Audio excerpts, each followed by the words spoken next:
Hello viewers, কেমন আছেন সবাই?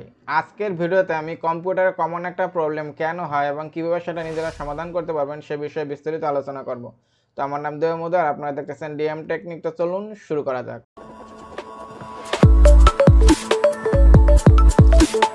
তা কম্পিউটারের সেই সমস্যাটা হচ্ছে আপনার কম্পিউটার চালুর পর নিজে নিজেই বন্ধ হয়ে যায়। তো অনেক সময় দেখবেন আপনার কম্পিউটার চালু হয়েছে, কিছু সময় কাজ করছে, এরপর কিন্তু আপনি বন্ধ হয়ে যায়। এখন সমাধান কিভাবে করবেন দেখেন। প্রথমে কম্পিউটারের ভিতর আর বাহিরে যত ধরনের কেবল আছে সবগুলো ঠিকমতো লাগানো আছে কিনা সেটা নিশ্চিত হয়ে নেবেন, এবং কম্পিউটার যদি কোনো ময়লা আবর্জনা থাকে সেগুলো কিন্তু পরিষ্কার করে নেবেন প্রথমেই। আর এই সমস্যার অন্যতম প্রধান কারণ হচ্ছে কম্পিউটারের প্রসেসর গরম হয়ে যাওয়া। কম্পিউটারের প্রসেসরটা আপনার এমনভাবে তৈরি করা হয়, ওরা যদি আপনার একটা নির্দিষ্ট তাপমাত্রার উপরে উঠে যায় তাহলে প্রসেসরটা আপনি কম্পিউটারটাকে বন্ধ করে দেয়।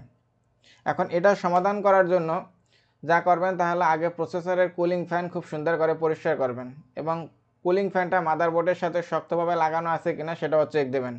আর একটা বিষয় খেয়াল করবেন যে ফ্যানটা পর্যাপ্ত বাতাস দিচ্ছে কিনা। যদি মনে হয় যে না ফ্যান খুব কম ঘুরতেছে তাহলে ফ্যানটা কিন্তু নষ্ট হয়ে গেছে, আপনারা নতুন একটা ফ্যান লাগাবেন। এরপর যদি সমস্যার সমাধান হয়ে যায় ভালো, আর যদি সমাধান না হয় তাহলে প্রসেসরের উপরে প্রসেসরটাকে ঠান্ডা করার জন্য যে থার্মাল পেস্ট ব্যবহার করা হয় সেটা যদি শেষ হয়ে যায় তাহলে নতুন করে থার্মাল পেস্টটা লাগিয়ে দেবেন। এখানে একটা খুবই গুরুত্বপূর্ণ বিষয় হচ্ছে যে প্রসেসরের কুলিং ফ্যান খোলা আর প্রসেসরটা খুলে পরিষ্কার করা, এটা অনেকটা রিস্কি কাজ।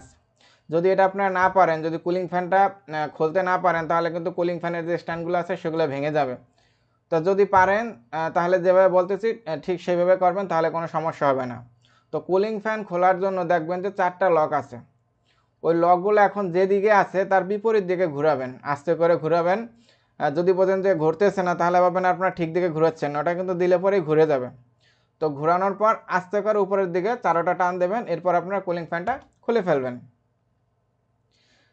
আর যদি প্রসেসরটা খুলতে চান তাহলে সেটা খোলার জন্য দেখবেন কি উপরে একটা মাত্র লক থাকে, সেটা আপনার প্রেস করে সহজে খুলতে পারবেন। এখন আবার এই প্রসেসরটা যখন খুলবেন তখন দেখবেন যে প্রসেসরের 2টা খাত আছে, যখন আবার লাগাবেন সেই মাদারবোর্ডের সেই খাতের সাথে মিলিয়ে লাগাবেন কিন্তু। এখন এখানেও খুব একটা গুরুত্বপূর্ণ বিষয় হচ্ছে যে আপনার প্রসেসরটা যে মাদারবোর্ডের সাথে লাগানো থাকে সেইখানটায় মাদারবোর্ডে কখনো হাত দেবেন না, কারণ সেখানে অনেক ছোট ছোট অনেক পিন থাকে, সেই পিনগুলো কিন্তু তাহলে বেঁকে যাবে, তাহলে আপনার পুরো মাদারবোর্ডটাই নষ্ট হয়ে যাবে। বাট প্রসেসরটা আপনারা খুব সুন্দর করে পরিষ্কার করতে পারবেন, তাতে কোনো সমস্যা নেই।